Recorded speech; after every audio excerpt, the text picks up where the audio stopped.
నాకు పట్టిన గతి ఇంకెవ్వరికీ పట్టకూడదని ఉద్యమంలోకి వచ్చాను. ఇన్ఫార్మర్గా చేరాను. దానికోసం ఎంతమందినైనా చంపుతాం, చేస్తాం. కానీ మేమనుకున్న సమాజం తీసుకొస్తాం.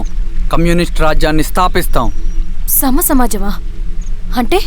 రష్యాలో, చైనాలో, వియత్నంలో మా కమ్యూనిస్టులు విప్లవం ద్వారా సాధించిన ఆదర్శ సమాజం. Lenin, Stalin, Mao, Che Guevara, Fidel క్యాస్ట్రోల్ సృష్టించిన కులాలు, మతాలు, వర్గాలు, వర్ణాలు లేని ఒక సామ్యవాద స్వర్గం. అదే మేము కలలుగనేది. దానికోసమే మేము పోరాడేది. నాకు తెలిసి నాజీ పార్టీలో గోబెల్స్ తర్వాత అంత ప్రొపగాండా మీ కమ్యూనిస్టులు తప్ప ఈ ప్రపంచంలో ఎవ్వరూ చేసుండరు. ఉక్కు మనిషి స్టాలిన్, మానవీయుడు మావో, ఎర్ర జెండా వెలుగు ఇలాంటి కమ్యూనిస్టు పుస్తకాలు చదివితే ప్రపంచవ్యాప్తంగా కమ్యూనిస్టులు సాగించిన మారణ హోమాల గురించి నీకు తెలీదు రవి. స్టాలిన్ మొత్తం ఎంతమందిని చంపాడో తెలుసా? 2 కోట్ల మందిని. మనుషుల్ని చంపడంలో హిట్లర్నే మించిపోయాడు. చాలా మందిని సైబీరియన్ లేబర్ క్యాంపులకు పంపి దారుణంగా హింసించి మరీ చంపేశాడు. 2వ ప్రపంచ యుద్ధంలో బెర్లిన్ని ఆక్రమించిన రష్యన్ సైనికులు 8 ఏళ్ల నుండి 80 ఏళ్ల వయసులో కంటికి కనపడిన ఏ స్త్రీని వదలకుండా సామూహిక మానభంగం చేశారు. అది కూడా మీ కమ్యూనిస్ట్ దేవుడు స్టాలిన్ హయాంలోనే జరిగింది. ఇక మీ మావోయిస్టుల భగవంతుడు China chairman Mao Zedong great leap ఫార్వర్డెడ్ కల్చరల్ రెవల్యూషన్ల పేరుతో 14 నుంచి 20 మిలియన్ల ప్రాణాల్ని పొట్టను పెట్టుకున్న మహానుభావుడు. ఇది మీ కమ్యూనిస్ట్ దేవుళ్ళు రాసిన రక్త చరిత్ర. ఆ దేశాలలో పేపర్లు ఉండవు, టీవీలు ఉండవు, స్వతంత్రమే ఉండదు. 1962లో చైనా మన దేశం మీదకి దాడి చేసి భూభాగాన్ని ఆక్రమించినప్పుడు ఒక్కరు కూడా నోరు మెదపలేదు.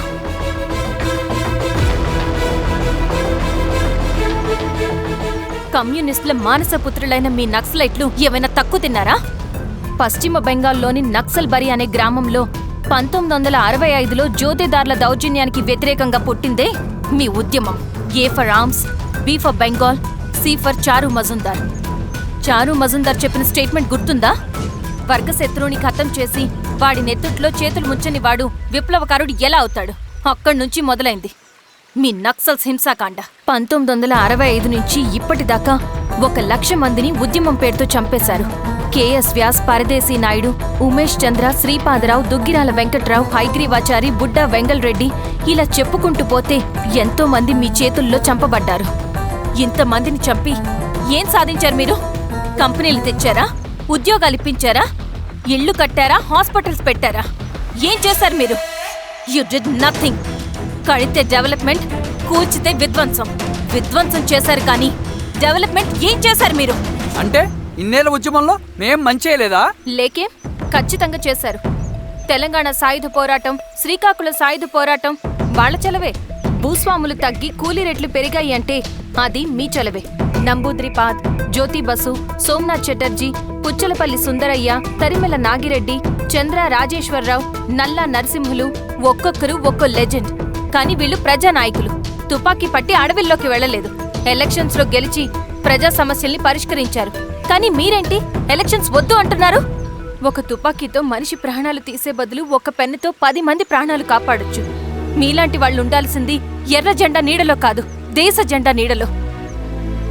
చంపుకుంటూ పోతే ఒకరోజు మనకిష్టమైన వాళ్ళని కూడా చంపుకోవాల్సి వస్తుంది రవి. నా మాట విను. ఇవన్నీ వదులుకుని నాతో రా. ఈ అడవి బయట నీకు గొప్ప ఫ్యూచర్ ఉంది. రా. సంతకం పెట్టండి శిరీష. నేనెందుకు చెప్తున్నానో అర్థం చేసుకోండి. రవి, సంతకం పెట్టండి.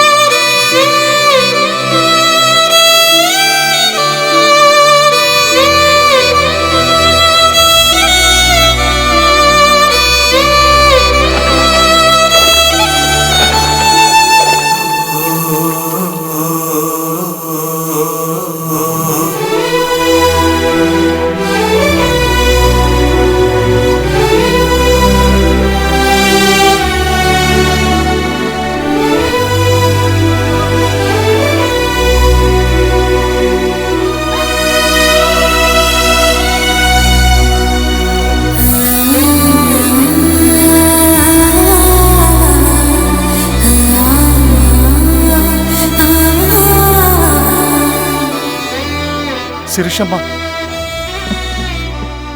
నేను కొన్నాళ్ళు ఒంటరిగా ఉండాలనుకుంటున్నాను.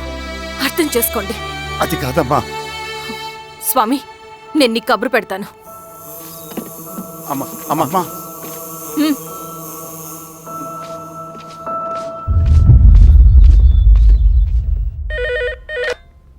హలో, ఎవరండి? హలో, నేను చెన్నారెడ్డిని మాట్లాడుతున్నాను. సంజీవ్ రెడ్డి గారు ఉన్నారా? సార్ మీటింగ్లో ఉన్నారు సార్. శిరీషమ్మ ఇంట్లోంచి వెళ్ళిపోయింది సార్ ఏం చేయాలో అర్థం కావట్లేదు. ఒకసారి సంజీవ్ రెడ్డి గారికి ఆ అమ్మాయి గురించి చెప్పండి. చెప్తా సార్. సురేష్, మనం చాలా జాగ్రత్తగా ఉండాలి. నమస్తే రెడ్డి గారు, యూ కెన్ గో. సార్ కూర్చోండి సార్. వాళ్ళక్కడ నన్ను చేతగాని వాడిని చేసి నలుగులో నిలబడుతుంటే నువ్వు ఇక్కడ రిలాక్స్గా ఏసీ రూమ్లో కూర్చొని మీటింగ్ ఇలా. మీరు ఇక్కడికి రాకముందే అన్ని ఏర్పాట్లు చేసామండి. రేపటి నుంచి ఆ నక్సలైట్లకు పోలీస్ పవర్ ఏంటో చూపిస్తాం. కొత్త ఎస్ఐ పళని అప్పన్.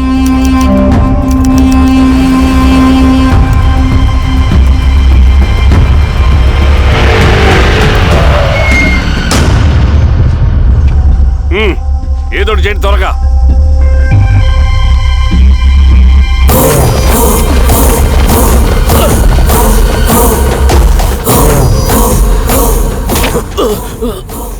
ఏంది హీరో స్వామి, ఏమని చెప్పినాడా? లేదు సార్. చాలా సిన్సియర్ అనుకుంటుంది. అవును సార్. మన సిన్సియారిటీ కూడా చూపియాలి కదా. ఆ?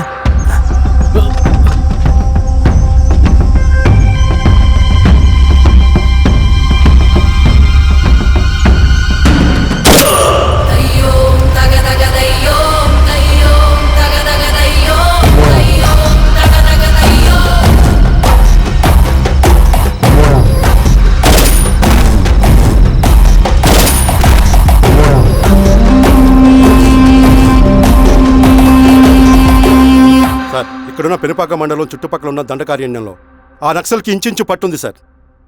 వాళ్ళ కనసైగల్లోని ఇదంతా జరుగుతుంది సార్. ఇక్కడ వాళ్ళకి స్ట్రాంగ్ ఇన్ఫార్మర్స్ ఉన్నారు సార్. స్ట్రాంగ్ ఇన్ఫార్మర్సా? అదేందో చూడండి. కేసు ఫైల్ చేయమంటావా? ఏంటి గొడవ సార్, గంజా కేసులో దొరికాడు సార్. నాకేం సంబంధం లేదు సార్. పోలీసులు నన్ను ఇరికిస్తున్నారు సార్. నర్మే ఏందా గోలా? సార్, మన పోలీస్ చెకింగ్లో ఆటోలో గంజాయి దొరికిందండి సార్. ఆ ఆటో డ్రైవర్ నాకు సంబంధం లేదు అంటున్నాడు. గంజాయా? ఒంట్లో నీకు పిలవండి. రేయ్, రా. మీరు బాండి. హీరోస్వామి గారు సార్, కూకో. సార్. నీ పేరేంది? రాజప్ప సార్. కూకో. ఎవరు? లంకపురం సార్. కూకో కూకో కూకో. ఏం చేస్తా అంటావు? ఆటో డ్రైవర్ని సార్. కూకో. నీ అబ్బాయి ఎన్నిసార్లు చెప్పాలనికా? వయసులో పెద్దోడిని, పోలీసోడిని, నాకు ఒకే విషయం 10 మార్లు చెప్పడం ఇష్టం ఉండదు. అర్థమైందా? కూకో.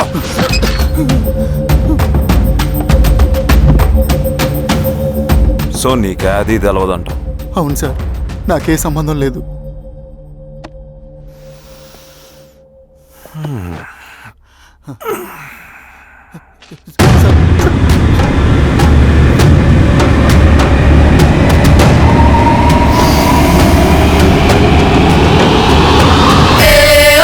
సో నువ్వు లేత గంజాయి తోటలు తిరుగుండవు.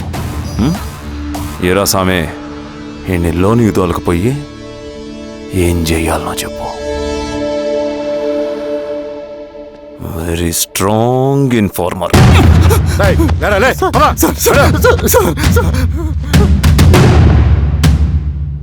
రేయ్, ఆ నక్సల్స్ కనిపిస్తే ఈ సొరకాయ బొర మీద ఉన్న ఈ బటన్ నొక్కు. మాకు సిగ్నల్ వస్తుంది. 10 నిమిషాల్లో మేము అక్కడ ఉంటాం. జాగ్రత్త. అలాగే అండి. తేడా వస్తే తెలుసుగా. పా.